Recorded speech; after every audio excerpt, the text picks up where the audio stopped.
Beirut, Lebanese Prime Minister Saad Hariri was summoned at 8:30 am to the Saudi royal offices, unseemly early, by the kingdom's standards, on the second day of a visit that was already far from what he had expected. Hariri, long an ally of the Saudis, dressed that morning in jeans and a t-shirt, thinking he was going camping in the desert with the Crown Prince, Mohammed bin Salman. But instead he was stripped of his mobile phones, separated from all but one of his usual cluster of bodyguards, and shoved and insulted by Saudi security officers. Then came the ultimate indignity. He was handed a pre-written resignation speech and forced to read it on Saudi television. This, it seemed, was the real reason he had been beckoned to the Saudi capital, Riyadh, a day earlier, to resign under pressure and publicly blame Iran, as if he were an employee and not a sovereign leader.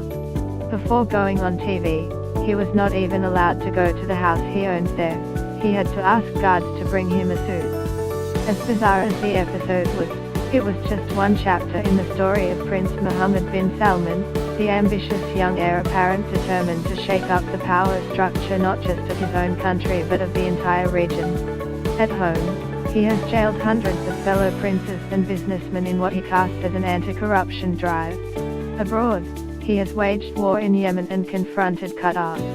The day Hariri was ordered to report to Riyadh, he was just a pawn in the Crown Prince's overall battle, to rein in the regional ambitions of Saudi Arabia's longtime rival, Iran. This is the backstory of Hariri's long, strange sojourn in Saudi Arabia last month, as revealed in behind-the-scenes accounts from a dozen Western, Lebanese and regional officials and associates of Hariri. Get the latest news and updates emailed straight to your inbox. By submitting your email you are agreeing to Fairfax Media's terms and conditions and privacy policy. After delivering his speech, as his bewildered aides tried in vain to reach him from Beirut, Hariri did, indeed, eventually spend the evening in the desert with the Crown Prince, one senior Lebanese official said. It was a surreal counterpoint to a series of events unfolding that day and into the night that set the entire Middle East on edge.